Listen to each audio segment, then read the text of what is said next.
they communicate or move with this planet.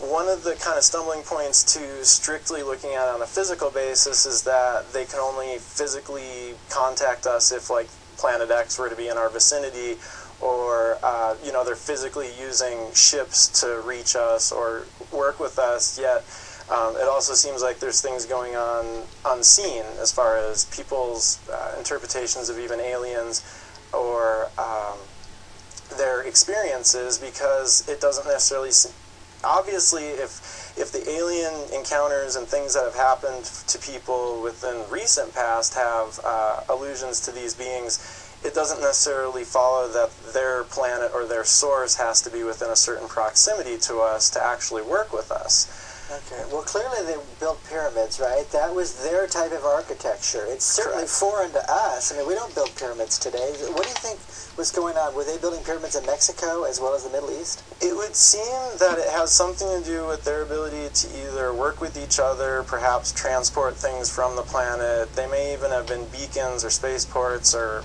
you know, temples of some kind.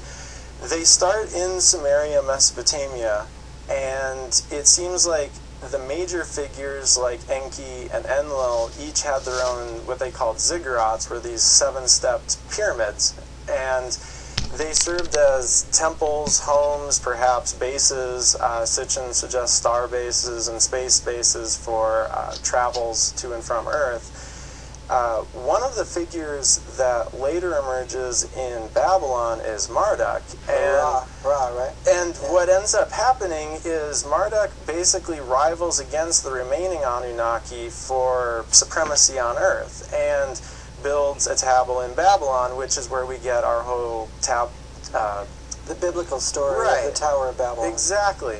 And basically what was happening is he was the son of Enki and was supposed to, at one point during the age of Aries, he was supposed to receive his time to rule on the planet, and that didn't actually happen. And in disgust, he also told his followers, or the people of Babylon, that these other deities were not God, that they were actually misleading people, and that he wanted to assume all the names of these deities as himself, and it's actually a tablet of 50 names, or a book of 50 names. The 49th name listed on that tablet is actually Nibiru.